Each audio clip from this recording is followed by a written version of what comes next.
Okay, here we are again with another episode of The Fernandez Legacy with Commissioner Mildred Fernandez. Happy New Year, Commissioner. Happy New Year. And I look forward for an exciting 2026. It will be exciting. Very much. And it's starting off to be exciting with everything that's happening locally, nationally, internationally.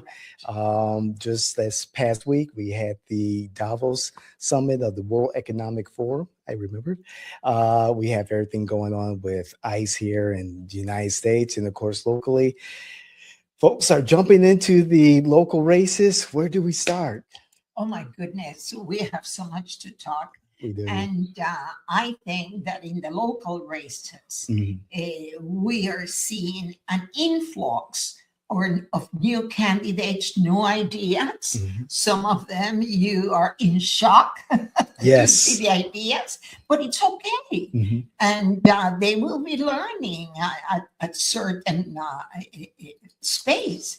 The same thing at state level. It's Right. fascinating. I'm watching the legislature. I like to watch the 60 days as much as I can, because that's where the laws are made. True. And I was making a comment the other day to legislator Susan Placencia, Okay. and I was telling her, we have too many laws. And she said, Confusing. you're right, too It's many. confusing. And sometimes you feel if they are going to be executed, all of them. Right. So at the end of the day, all those laws are going to affect locally at the county commission. And that's why I do feel that those commissioners needs to understand that we have laws that will override anything that they are going to vote for locally. Right. I have two questions, but the first one, as you mentioned, there's too many laws. Is there a mechanism in the state legislature to look at older laws and say, this is not really applicable in today's age, and just vote it out? Yeah, it's interesting because they are, and this year it's happening. At least that's what I have been looking at. They're all laws that they are taking them and improve them. Because one of the things that I learned with them when I'm watching the legislature is that they approve some laws. And then when they are in action in the community, they feel and they see that they need to purify, I'm going to use that word, to improve. And the next year or 2 years after that, they improve the law. Yes. Okay. All right. I know that before we started the episode, you were talking about a couple of bills that were presented in the legislature right now and caught my attention, particularly with all this talk about property tax reform. You mentioned one that would address property taxes and also property, I guess, homestead issues. Yes. So can you speak to? Absolutely. And I was very much interested because I have homestead in my property. And one of the things that it's presented, and it was in one of the committees, it hasn't come at a floor yet, but one of the laws that it's being presented, or bill, I'm going to call it bill because it's not a law, where you can have a property, and if you want to build a small property or a tiny home, that's going to help a lot in the housing issue that we do have. Yes. What we have to remind or to understand is that the homestead exemption will be for the owner of the property. But I was very much impressed when the bill was presented because I saw the Realtor Association in favor. Okay, good. And I saw also the hotels and lodging because Isn't that- you have a property, and then if you build a home or an extension aside from your property, you can rent it. Exactly. Yes. The minimum that can be rented is 60 days. Okay. So a Okay? 60-day Oh, window. yes. Okay. Oh, Okay. yes. And that reminds me, because my son in Tampa, of course, he's building a house. But that's one of the things that we were discussing, because he and his wife, it's building that in his property for his in-laws. Okay. And the idea is that when they're no longer here, they can either rent that house and it's in their property, but still the homestead will be for the ones that live in the main property. Excellent. I think it's a great bill. I think so too. That does Yes. open up more opportunities for people to have affordable housing, Correct. and also opportunity for residents to have additional income. Absolutely. And one of the things, and depending upon the culture, but the Hispanic culture, Mhm. we like to keep our parents with us. Sure. Mm-hmm. And I'm sure, I know the Vietnamese community, it's the same. So this is I would say it's the starting of a housing to be seen in different aspects, Excellent. not only as an extension of a business, Mm-hmm. but also to keep your family together. Excellent. Yes. Yes. That's a great idea. And ultimately, we want to keep families together. Absolutely. And that reduces costs for, particularly as you were saying, that there's older generation who stays in the supplemental housing or residence or additional residence. That saves money for them as far as living on a limited income, or just, everyday expenses. You're so close to, family, and you share resources. So I think it's a great idea. Absolutely. And David, one of the things that I see every day when I'm walking, housing today, it's very expensive. Oh, yes.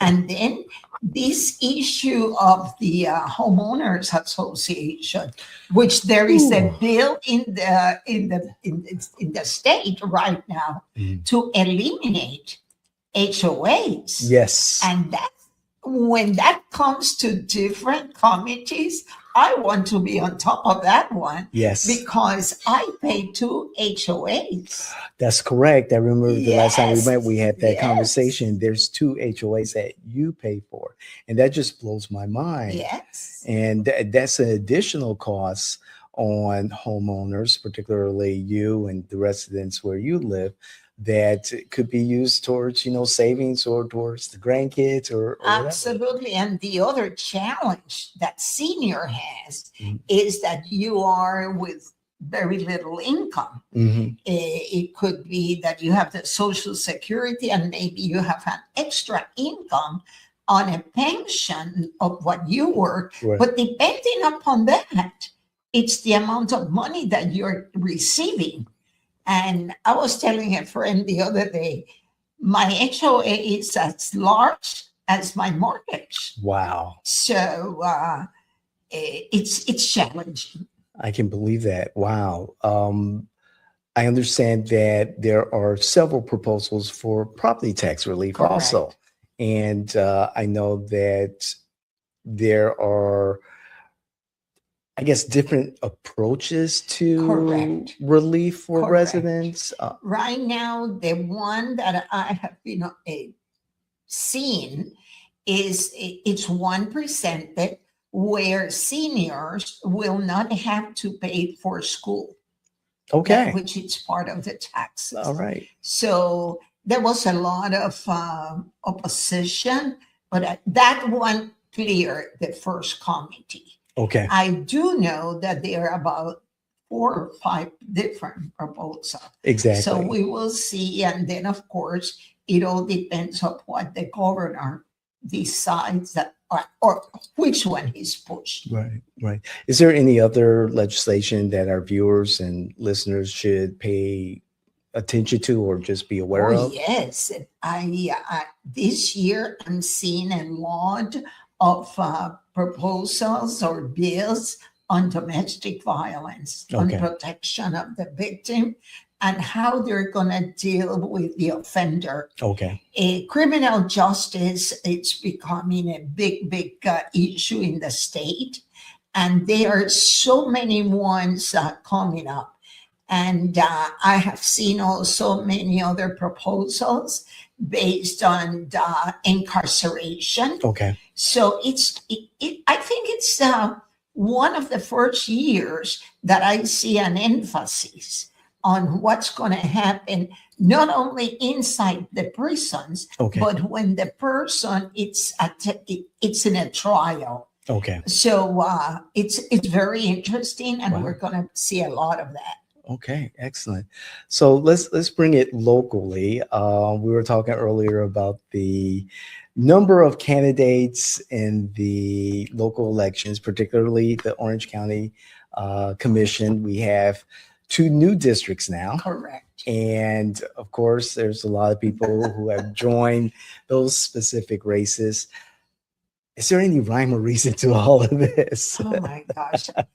I was always against of adding more districts. And why? Because I was a county commissioner. Yes. And if you organize correctly your office, you're able to take care of your residents. And now not only it's 8 different districts, but each commissioner has 4 aides. I had 2. Yeah. And to me, I was running that office business-like. Correct. If you have organizational skills, you don't need that. The other thing, of course, I was totally opposed to that because not only it's more taxes, but salaries. Yes. Where are you going to get those individuals within the building that we do have? And how are they going to organize themselves to provide the need of the community? Right. One of the things that I'm observing very closely is how much are these commissioners or candidates ready to lead in the commission? Yes. If you as a candidate has never sat in the county commission just to observe, my friend, you're lost. We've had that conversation. Very lost. The other thing, these are nonpartisan races. Correct. Okay, if it's a nonpartisan, it doesn't matter if you're a Republican or a Democrat. You don't have to say that. That's correct. So in a Democratic district, and you are a Republican candidate, I would advise you not to talk so much because those individuals in the district will get offended, will think that you're not going to serve them. Right. And I'm astonished with what I'm seeing. I agree with you. Being involved in several campaigns over the last 10 years for a county commissioner, and the lean into the partisanship is so heavy, and more so this particular election cycle. And I think to myself, being in this space, like, wait a second, there is another demographic or several other demographics that this particular candidate or campaign needs to speak to. And in these times, we need a full, wholehearted conversation with everyone who's willing to listen, regardless of their partisan leaning. David, and the issue is that we are living in very controversial times. Correct. And when you become a county commissioner, you are going to serve everybody. Correct. I never ask a person coming to my office, are you a Democrat or a Republican? No, I serve everybody. Right. Because your district has different needs. And you have to adapt the serving of those residents Mhm. depending upon their needs. And Yes. sometimes your district has so many different needs, Mhm. and you need to know them. And for that, you need to walk. That's We the agree on only- that. We do agree on that. And And to take that point further, I am in complete agreement with you. A constituency at this level has different needs than, say, nationally or statewide. And so what may be popular to talk about that may be grabbing the headlines now may not be the kitchen table issues correct. that your district constituents really are concerned about. And I do see that disconnect, that the Very narrative much. at the campaign level is much different than at the, what they would say, the grassroots level, but I like to say the kitchen table.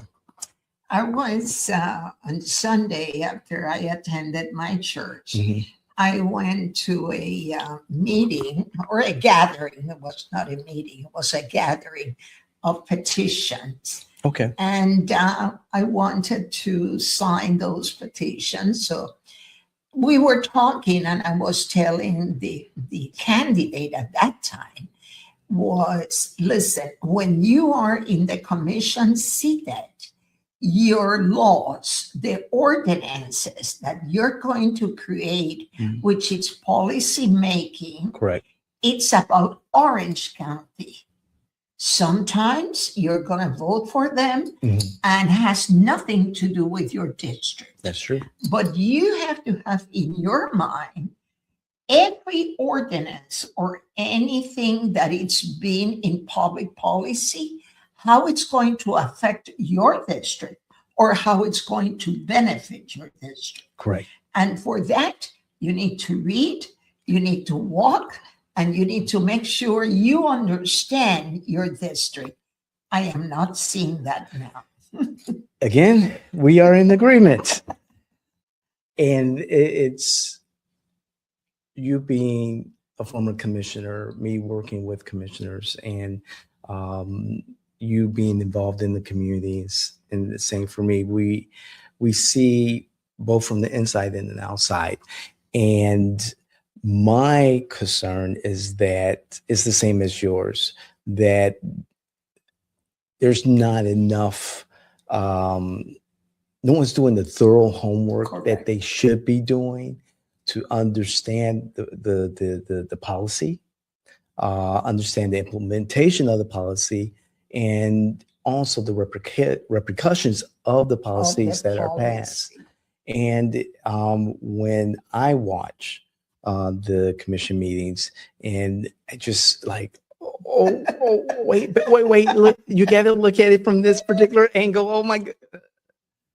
And one of the beauty when you walk, and I tell that always to the candidates, Mhm. have a notebook Mhm. and a pencil. Mhm. And in those little seconds, minutes, when you knock that door and you introduce yourself, Mhm. ask the question, what is your concerns with the county? And take notes. Right. I was talking to a candidate that she's running for commission, but she was a state legislator Sure. and a senator. And of course, her background is fascinating. Indeed. And I was telling her that when I walk, and I knew the need in my district the first year, Mhm. I was able to fund and to open the first Beacon Clinic in Yes. in Underhill, because in my walking, I learned there was a need. Mhm. So when I was elected and I told staff what I needed, they told me, okay, Commissioner, we're going to look for the place. I said, no, I already have the place. Mhm. So within a year, I was able to open that clinic. Right. And that's the results of you walking and talking to your people. Mhm. And in District 3, it's a working class district. Yeah. And we have a lot of people that they don't have insurance, medical insurance, and that Beacon Clinic was open for the underserved. Okay. And I was very proud to do it, and it served a lot. So the beauty of walking, it's not only you get to know your constituents, but you also learn your needs. Exactly. And that's what you get elected for. Every time, live and die by it. I mean, the best way it's an automatic focus group when you go door to door and you're talking to your constituents and understanding their, what their issues are, not assuming what their issues are. A little inside baseball here. There has been threats of county level decision or policy making being preempted by the state legislature. I see this more and more often in the years that I've been working with the commission. Did you as commissioner see a lot of that happening when you were commissioner, and how do you navigate that? I remember we did have some, but they were not that many as the one I'm seeing now. I remember very, very well the red light camera. Yes, okay. That was something that we wanted to implement, and it took quite a few years because the legislator would not help us. And at the end of the day, they were right, because then there was a legality issue. There was an issue that the vendors wanted to profit from them. Okay. Oh, yeah. So, course. Yes, all of these. But we didn't see a lot of pressure. On the contrary, and we were working very closely with the legislature. We understood because we would visit them very often. Okay. And it's so important when you know people, because then they work with you, or they would tell you, Commissioner, when you're there, this is the way you should treat it. Now, what I'm observing, it's a struggle. Okay. Because it's a political struggle. Okay. And you as a commissioner, of what I have seen, they want to defend that, doesn't matter what. Okay. I'm sure you have read already that we have a commissioner that she wants private lawyers in the Split Oak issue. I did not read that. Yes. When I read it, I said, oh my gosh, I think you are in the wrong place. Wow. Yes. So that's a lot of money. It's incredible. Wow. You kind of caught me off guard on that one. When I read that, I said, there is no way she doesn't understand how this works. Wow. I have to start getting up at 3:00 in the morning just to catch up on the news from the day before. Well, I was not aware of that. Speaking of preemption, there is a special session that has been mentioned in April for redistricting of the congressional districts. And this is something that Governor DeSantis is calling to review the congressional maps and determine if Republicans are reapportioning more districts. This could affect Orange County. Absolutely. And I'm sure that once it's decided at state level, the mayor will call all the committee that had to do with districting. You're there. Yes. They will invite you, and it's going to be very interesting because the lines might change. Exactly. So we have all these candidates, and I was talking to a person the other day, and I was telling her, most probable in the one that is running in District 3, finishing 8, and so forth. Right. So it's crazy. And so just for everyone to know, in full disclosure, I participated in the 2025 redistricting advisory committee last year. It took up most of the spring and A summer. year. And Yes, almost yes, a almost year. a year. Yep. And it was arduous. It was difficult, but ultimately the new plan for new districts, 8 districts, was conceived. And now there's the likelihood, because if this special session for the congressional districts occur as planned, and there are new congressional districts, because Orange County commissioner districts must align their precincts Correct. with those congressional districts, we may need to do our A rearrangement of districts. exactly. That's what is going to happen. So those new candidates that they don't understand where are they running Right. or what the commission is, Correct. it's going to be interesting. Exactly. And on top of that, at the federal level, the Supreme Court is reviewing Section 2 of the Voting Rights, the Voting Rights Act. And so that could also play into everything. It's a fascinating year ahead. This is only January. Right. So imagine when we are in March and maybe you are deciding the different districts. And it's going to be very interesting, because then the supervisor of elections will have another task Correct. to rearrange all of that Exactly. for a primary in August. Exactly. And qualifying is still set in June, Correct. mid-June. So there is a short window for everything to happen. I would say to all our viewers, stay tuned. Indeed. Oh, definitely. You're going to get it first right here. Yes. This and again, 2026, I think, is going to be an incredibly fascinating year politically and for America in general. We have the 250th anniversary of America, of the United States of America, the signing of the Declaration of Independence, and it's going to be a great celebration, and I'm excited. As far as on the national level, what do you see that is going to be more that will resonate with Americans and citizens and voters in November? I think we're going to see a lot of exciting things because the way the president has his agenda stated, I think it's given a lot of opportunity for the economy.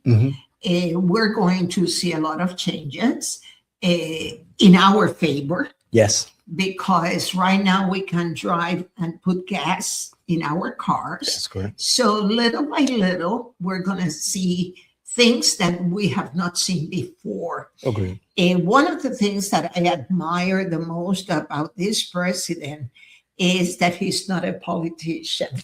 He's a businessman. Yes. And I follow him. Coming from IBM, I followed him since he had the program of The Apprentice. Yes. I follow him because of his business mind. And the person that doesn't understand business cannot understand what he's coming from. Agreed.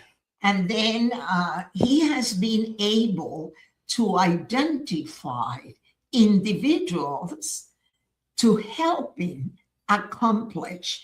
Because you can have great ideas, but if you're not surrounded by the individuals that are going to help you complete the agenda, then you have not done the job. And that's the beauty of being a business person. I agree. And again, I say this all the time. Ask me this 3 years ago, 2 years ago, a year ago, 5 years ago, 10 years ago, about how positive I am about this particular administration in this particular time, the business approach. And at one point I was on the other side, Commissioner, I like business over here, politics over here, like with religion. However, this is a thought out policy, a thought out agenda by the president and his team. And like you said, the people around him are top notch. They know what they're doing. They understand what they're doing. Big admirer of the Secretary of State, the Secretary of Treasury or Treasury Secretary, the U.S. Trade Representative, many of the members of his cabinet who are from outside the mainstream politics and have this approach that is businesslike. And you see that this administration wants prosperity for all who are willing to embrace what the administration's policies are. The beauty when you have a business mind, and I have to include myself, it's the vision. Correct. When everybody's here, you in business, you're up there. I always remember my negotiations with the Magic and the 5 Gymnasium. Mm-hmm. Everybody was stunned in the commission.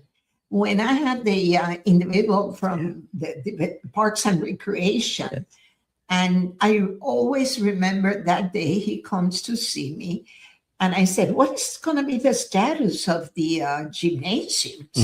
Mm-hmm. 5 of them around the county. And he says, Commissioner, we don't have budget. I look at him, I smile, and I said, it will be done. Mm-hmm. I remember the face of that individual. I'm sure that when he saw me smile because of respect, most probably he must have been thinking, this woman is crazy. Oh, no. But then when I sat with Alex Marty to negotiate, I remembered my words, no taxpayers' money. This is going to be done for those kids that will never be able to pay to go to a Magic game. Mm-hmm. And then he said, okay, Commissioner, we can do that. And then I remember that he said, but it will take 5 years to build. And I said, no, it's going to be built in 36 months. And the first one has to be in my district. Voila. That's negotiation. Mm-hmm. That's vision. Mm-hmm. And then when you see people in the county commission for 8 years, the first question is, what have you accomplished? That's correct. In 8 years. It's on your ledger. See? So that's the business mind. Mm-hmm. The business mind, you're trained to look ahead of a conversation that you might have. And I say it all every day in my life. And you know that we were here with some invitees, and we were like 6 hours talking. Yes. Because while we are developing a subject, I'm already thinking on something else. Right. That's business. Exactly. And everyone, this is the type of business savvy, business sense that will garner at least $1,000 an hour for the commissioner's consultation. And this is the real deal. And again, I've come a long way to understand that there is a place for business in politics and government. And there should be innovation, a focus on more innovation. And that's what I'm excited about in these times, and accountability and transparency. And with the technology that we do have available today, we should be able to account for every little penny and make sure that it goes back to our constituents in our communities. Before we wrap up, is there anything you'd like to say in closing for your viewers and your listeners? Because the numbers from the last interview were incredible in the comments and the likes, and you're catching on, Commissioner. So you have a nice following. I'd love to hear more from you. Well, this type of conversation, it's fascinating because we're giving the opportunity to pass information to our viewers. and see the perspective Mhm. of a person and a team, because you're part of this team, to really talk about important issues. And I want to thank the commissioner for her time and for the wise words that she has provided to us and our audience. And if this is the type of content that you enjoy listening to and you think there are others that would benefit from it, friends, families, those influencers in the wild, candidates and electeds in particular, please don't hesitate to share this with them. And of course, like the show, like the podcast, and comment. We love to hear what you have to say. We try to get back to every comment, and we'll try to fit some of your comments into the next program and give you some feedback. So on behalf of Taylor, Jay Washington team, myself, Commissioner, thank you so much. God bless you, and God bless our audience, and thank you for tuning. Thank you. God bless everyone.